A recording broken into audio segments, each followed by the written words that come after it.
চিরদিনই তুমি যে আমার ধারাবাহিকে দেখেছিলাম আমরা অপর্ণা অফিসে খুব সুন্দরভাবে কাজ করছে। তন্ময় ভুল করেছিল, ও ব্যাকআপ রেখেছিল। এদিকে মিটিংয়ে যাচ্ছে অপর্ণা রিতম বলে একটি ছেলের সাথে। সকলকে বলেছে আমি আবার এসে অফিসের গ্রোথ নিয়ে মিটিং করব।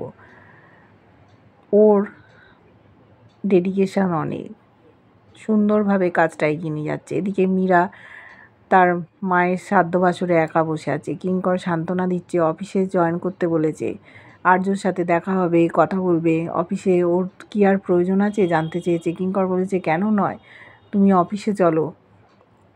অপর্ণার মা বাড়িতে একটা পার্টি দেবে, সেই জন্য সমস্ত কিছু সুন্দর করে সাজিয়ে এনেছে একটা কুলোর মধ্যে। কিছু খাবার দাবার যেভাবে আর্য স্যাররা নেমন্তন্ন করতো ওইভাবে নিয়ে এসে আর্য স্যারকে বলেছে ওদের বাড়িতে পার্টি আছে যেন যায়। এসেছিল অর্ক, মানসী আর কিঙ্কর, মীরা, সকলকে নেমন্তন্ন করেছে। অপর্ণার সাথে আর্যর দেখাই হচ্ছে না, কথা বলতে চাইছে না অপর্ণা। এই পার্টি উপলক্ষে দেখা হবে সেই জন্য ওরা ওদের বাড়িতে গেছে। অপর্ণা বাড়ি ঢুকে অবাক যে ওর মা কী কাণ্ড করেছে। প্রথমে খুব রাগ করেছিল, তারপর বুঝতে পেরেছে। ও জানতো না স্যারদের ডেকেছে।